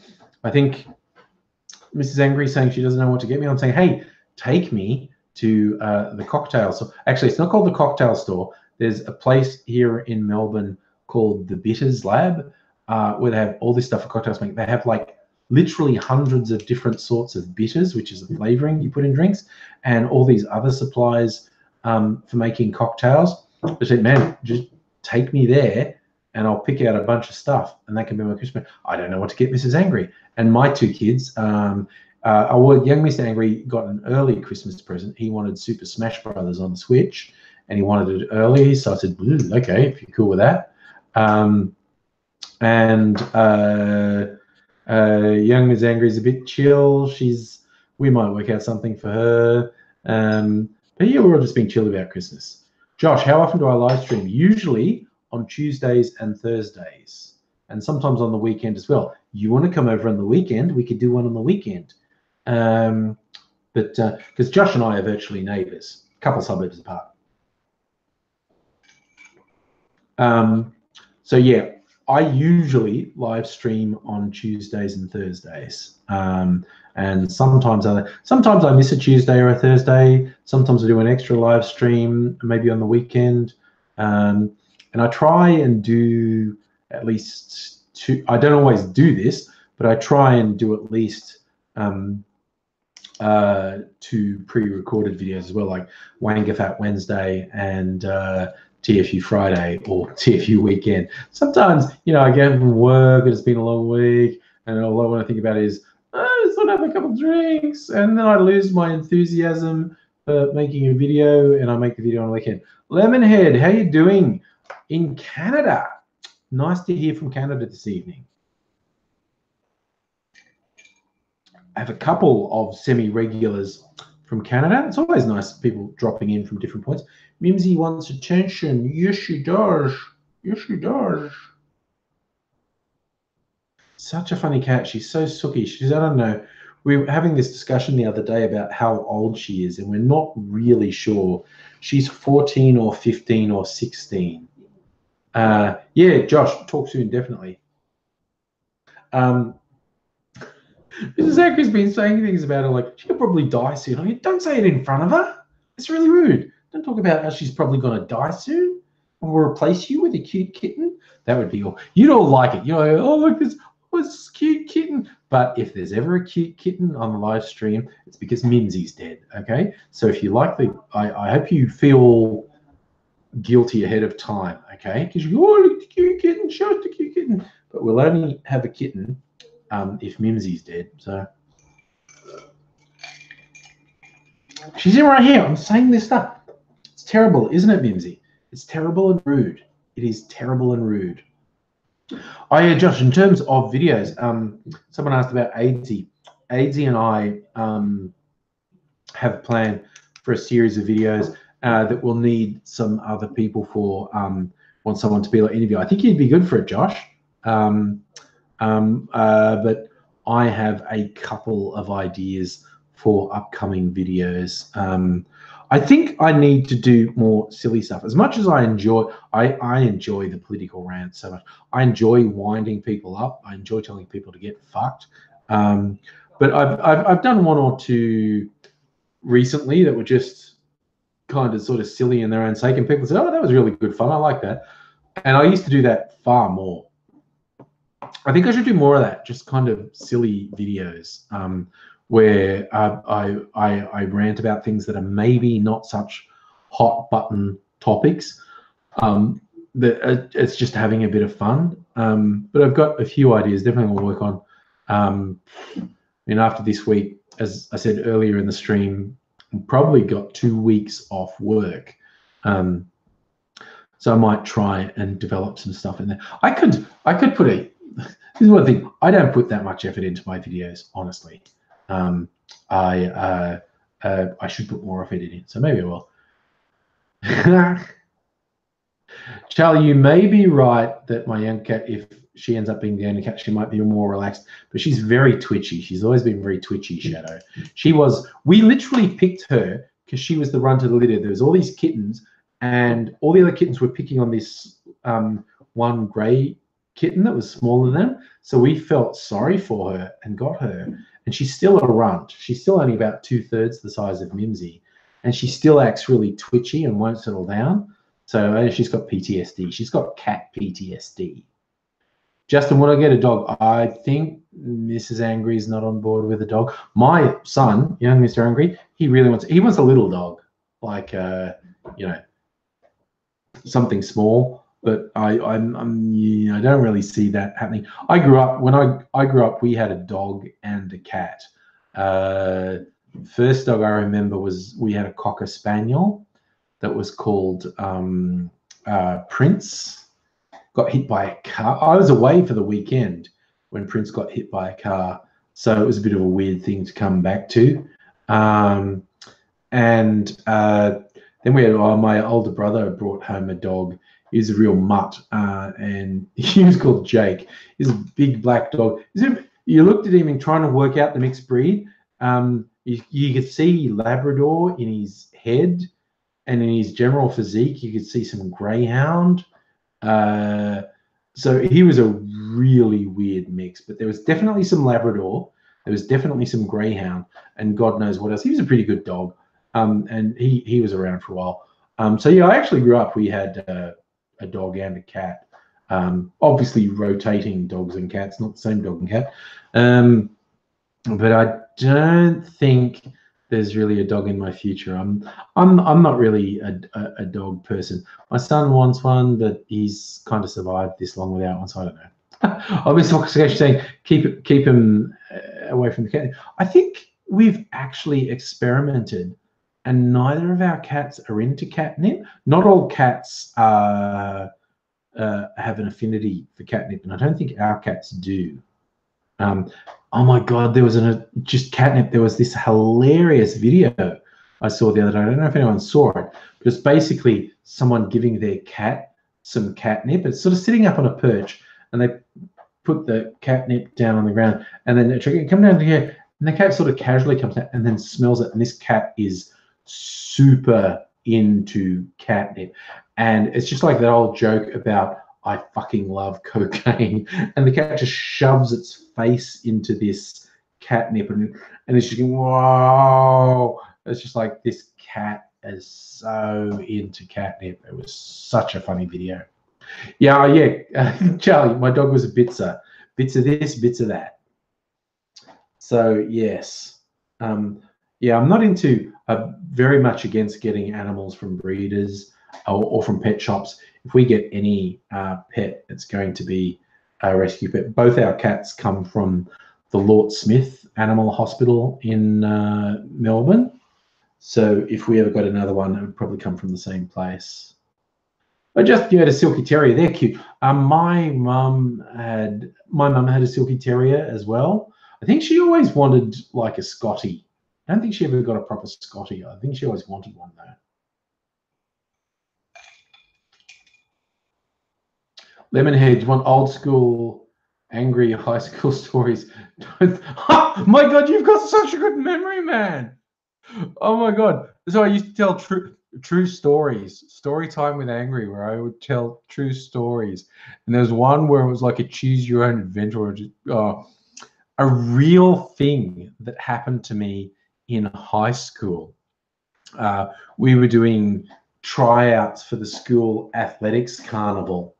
And you'll be surprised to learn I was never much of an athlete. But there's a mate of mine who was the class wimp. He's really skinny, Grant.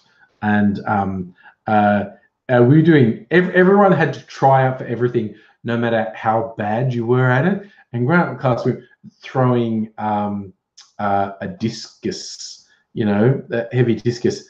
And he went, and threw it. And it went about 2 meters at a 45-degree angle, and me, being a dick, walked out, go, Grant, I'm just going to mark that, man. I've got a stick here. I'm going to mark it. That might be a record. We want to measure it later. And so I'm just taking the piss out of my mate, Grant. Going, no, I'm just going to mark it, mate. It might be here. And I had my back to everyone, and I was bent over putting this stick in the ground, and I was being a dick, and God judged me for being a dick. And what happened next? I remember this so clearly. I had my back to everyone, and I heard the teacher yell, "Don't throw that." And then several of the lads yell, "Look out."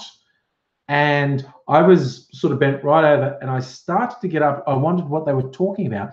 And a fucking discus hit me in the head, and I went down like a bag of shit. And apparently what happened is, when the doctor was talking about it later, because this discus weighed a couple of kilograms, and it just barely glanced off the top of my head.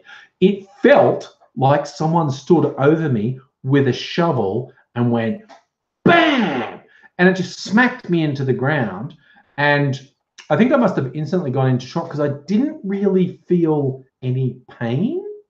I just been smacked in the head really hard, and then I didn't really feel any pain, like my head had gone numb, but I felt like I should be making a scene. So I grabbed my head and I was just yelling. I was lying on the ground yelling, not really screaming in pain, but I thought I should be making noise. And so I was just yelling, and a couple of lads picked me up, and apparently my hands were really clamped on the top of my head, and they had to really pull them apart, and there was fucking blood everywhere. And we were at a sporting oval, which is just across the road from the school. And so a couple of dudes just carried me back to the school. Like, no one called a fucking ambulance. This was pre-mobile phones, but no one called a fucking ambulance. Because I never lost consciousness, but I couldn't walk. I was fucked. And fucking head injury.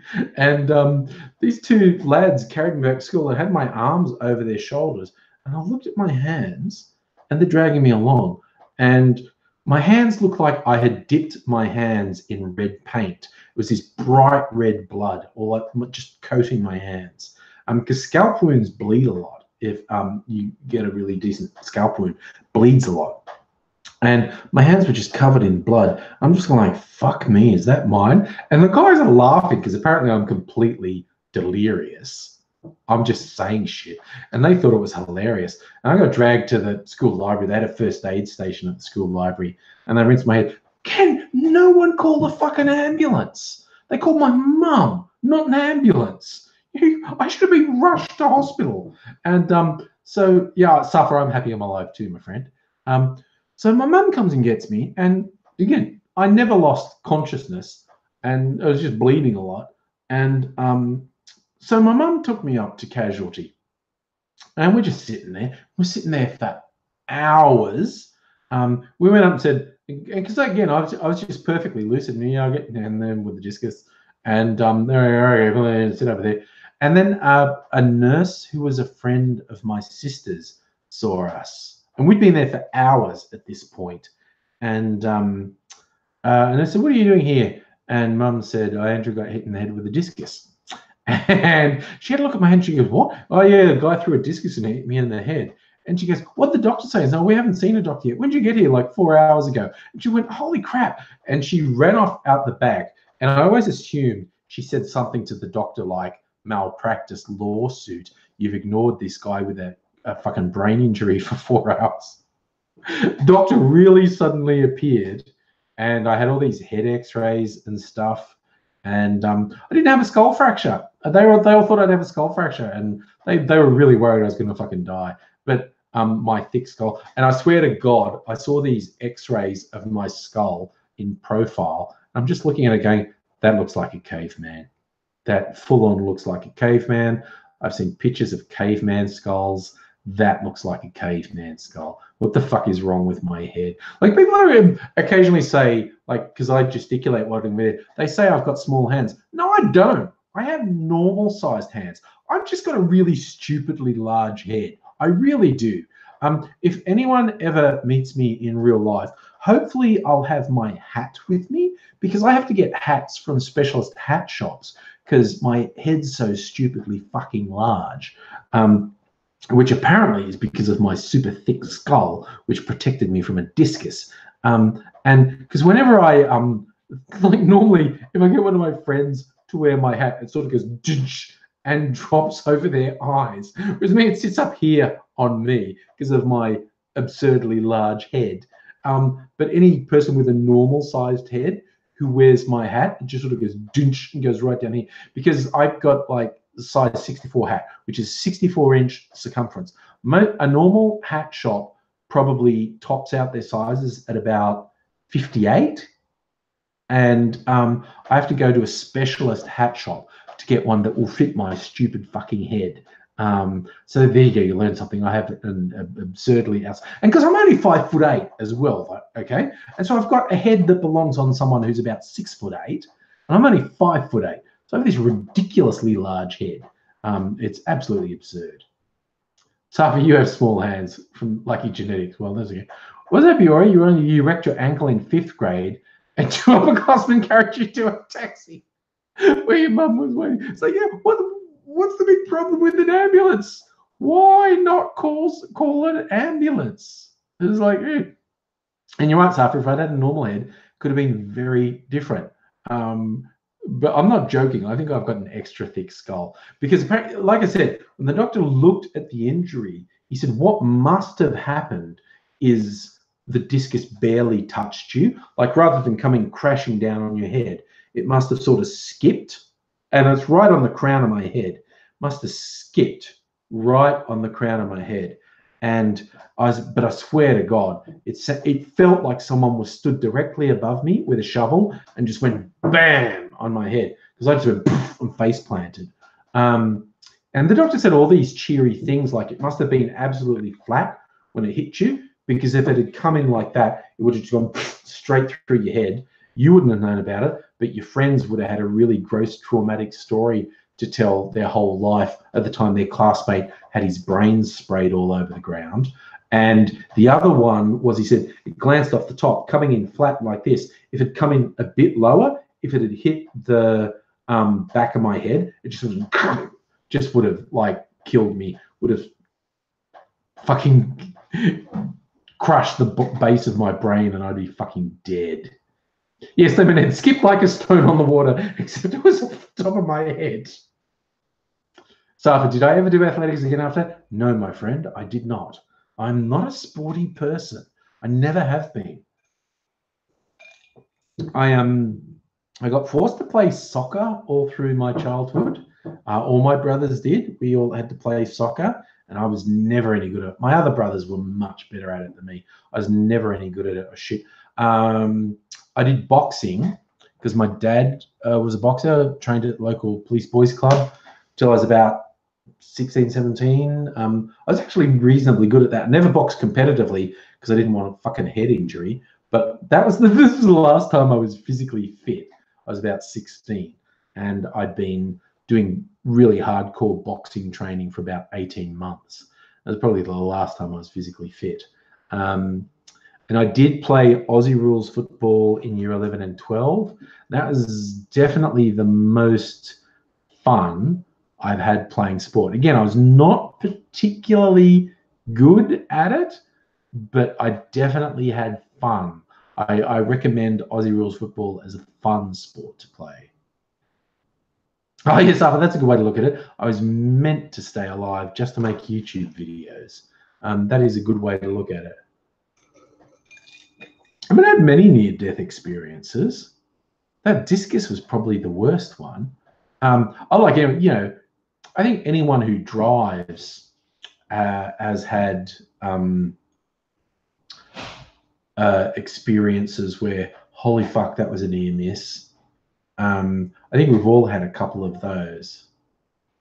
Ooh, Mr. Michael Flynn's going to be sentenced Tuesday. Is that Tuesday next week? I know that's winding up a lot of people in the States, that actual prosecutions are leading to sentencing in the US at the moment. It's like it's all falling apart for Trump. Like, all his closest advisors are getting sentenced for shit. So, misclassification, is that Tuesday American time? So that's going to be really soon? Or is that next week? I know there's been a huge amount of chatter about Flynn getting sentenced. But I don't know when it is. Oh, Ivanka's up shit. I swear to fucking God, the entire Trump family is so far up shit creek. They are in such trouble. So it's a big question if Trump's going to last till the next election. It's hilarious. And last live chat, an American clarified this too. As I understood, the American line of succession for the presidency, if there's whatever reason the president can't fulfill the role, like if they're impeached or dead or something, the vice president obviously takes up. But if the vice president is out of the line of succession, again, from being impeached or whatnot, it goes to the speaker, who is, of course, the Speaker of the House is going to be a Democrat, Nancy Pelosi. That's fucking... If that happened, look, here's the thing. What everyone has to... Justin, you're a US citizen. Cool. What everyone has to remember about impeachment, like we all treat it like it's a legal process, but it isn't really. Impeachment in the US system is a political process that has a lot of the trappings of a legal process. So, for instance, if there was incontrovertible evidence that Trump was a criminal and both the Senate and the Congress decided to impeach him, that would mean he could lose the presidency. Doesn't mean he'd go to jail. But the important thing to remember is an impeachment doesn't happen because a prosecutor says it should. It doesn't happen because a judge or jury says it should. It only happens when there is a vote in both the Congress and the Senate to impeach the president. And the Senate is controlled by Republicans, and based on all available evidence, the Republican-controlled Senate will never vote to impeach Trump. Look, honestly, who knows if the criminal charges get too severe? Maybe they would, but all available evidence is the Republican-controlled Senate will never vote to impeach Trump, no matter what. But who knows? Who knows? Who knows? Who knows? Who knows? Yeah, you're right, Justin. Actually, that's a good way to put it. It is like a trial, except the Senate's the jury, and the Republicans control the Senate, and all available evidence is they won't convict him, but they might. And because there's the whole thing that, and this is what happened with Nixon. Nixon was never impeached. Nixon, it was made clear to him he was going to be found guilty of criminal offenses, that would result in him being eligible for impeachment. And so he resigned. And whether he explicitly made a deal with his Vice President Ford or not, we don't know. But Vice President Ford was promoted to the presidency, and Ford pardoned Nixon. And then Ford lost an election straight after that. So Trump maybe believes that Pence, Vice President Pence, would pardon him. I am not 100% sure Pence would pardon Trump, because Pence is a real hardcore evangelical Christian. Trump is the personification of evil, according to evangelical Christianity. But the evangelicals have been happy to endorse Trump so long as he promoted their agenda. But if he's out of the way, there's no real reason for Pence to endorse him. So I think Trump is potentially in a lot of trouble. But I've ceased trying to predict this shit a long time ago, because Trump does 10 things every week, any one of which would have ended the career of a president in the past. But he just doesn't give a shit and doesn't take responsibility for anything and keeps tooling on. I would not bet money on him ever being impeached. I would not bet money on him not reaching the end of his tenure for these 4 years. I also would not bet money on him not winning another election, because the world's too fucking weird and I can't make sense of it, quite honestly. So there's like the Jedi trying to impeach Palpatine. Yes, Miss Foxification. Insanity has been normalized. Extremely unacceptable behavior has just been turned into, it's a thing. It's a thing that happened. What are you going to do? And I worry that so much damage has been done to public discourse by Trump. So much damage has been done to standards of behavior by Trump. What the fuck is going to happen next? I mean, Trump has just proved an opportunistic, amoral piece of shit can get away with a lot. So if someone smarter than Trump, who was also amoral and opportunistic, got power, that's really fucking frightening, quite honestly. But yeah. Lemonhead, that's a good way to put it. Canada's like the upstairs apartment and they're banging on the floor saying, hey, keep it down there. What the fuck are you guys doing down there? Settle down. Let's go. Nobody. Yes, you've walked in while we're talking about Trump. Right. Fuckwits have too strong a voice. So often, I feel like there's a one classic episode of The Simpsons where Kent Brockman on the news goes, I've said it before, democracy doesn't work. It's very hard to avoid that feeling. Every now and then you go, really? Really? They all voted for this? Fuck it. Why are they allowed to vote? And it's people like Trump who make you go, yeah, I could kind of go for a dictatorship with me in charge. I don't want a dictatorship with him in charge, but I could go for a dictatorship with me in charge, which is not particularly helpful. Safa, oh my God. Do I think Melania will divorce him after he stops being president? Yeah, I honestly think she will run a fucking... I think she'll leave the US. I think she's in too much danger of some form of prosecution or being collateral damage with prosecution from him. I reckon she'll divorce him and leave the fucking country and put it all behind her, because it's, man, being associated with him is too fucking risky. The misfoxification right-wing leader is going to be damaged. Yes, you're right. Like Bolsonaro, the guy in fucking Brazil who thinks military dictatorship should be a thing and we should kill all the leftists. And it's like, yay, I love the world. like, I did not see this coming. 10 years ago, I did not see the world going down the toilet like this. Man, I fucking, I grew up during the Cold War. I grew up thinking we were going to die in a nuclear holocaust. But I did not think we'd get the fucking rise of the Nazis again. That was not something I was worried about. But here we are. Oh, yeah. Oh, is that Justin? Brexit shows democracy doesn't work. Brexit was a fucking shit show. All the people who were the public face of Brexit were lying fucking scam artists.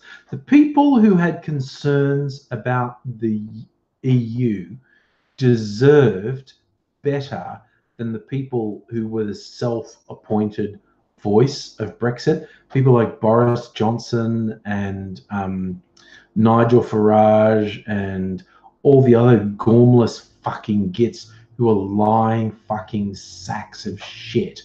The people who had concerns about the EU deserved better. Because you can make a solid case against the EU, but the Brexit people did not make that case. They fucking lied.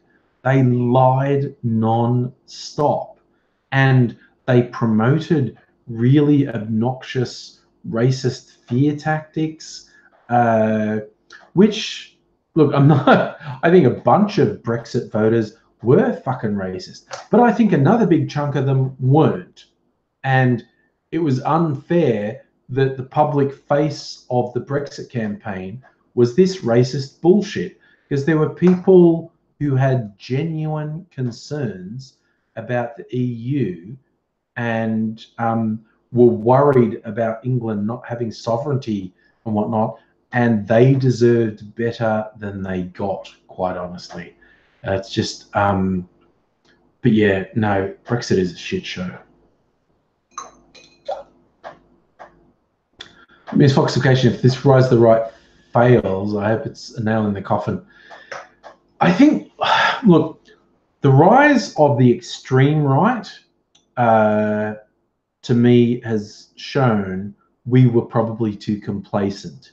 The UN and the European Union did do a lot to keep us out of another large-scale war, but I think we got complacent. I think we got really complacent, and we didn't take seriously some threats that have turned out to be really serious. I don't think we'll ever get rid of them. I don't think we ever will. I think, and I've made this mistake in the past of going, oh, Nazis are a joke, let's just laugh at them. No, they're fucking dangerous. Their entire ideology is about exterminating people. You have to take that shit seriously, and you have to stomp on it.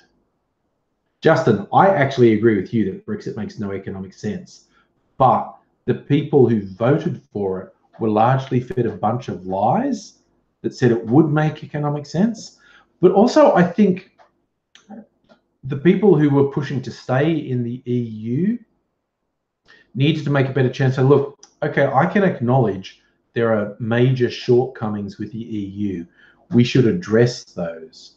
I think the people who were the public face of both the Leave and Stay campaign were fucking treating people like crap, honestly.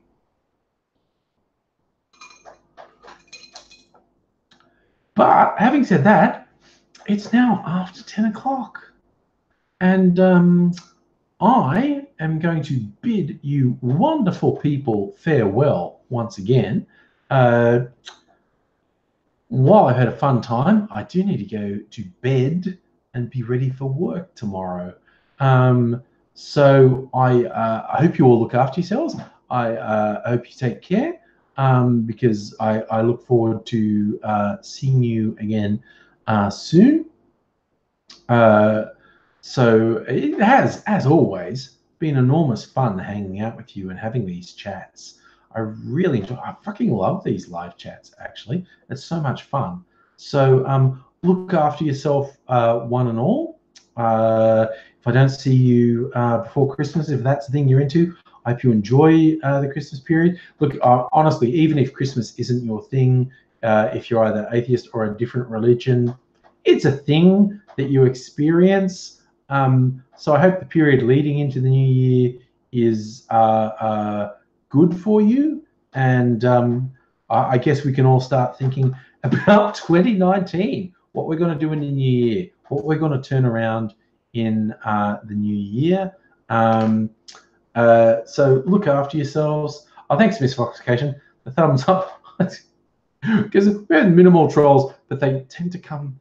It's really weird that after the live stream, the trolls seem to find the live stream. It's very fucking weird.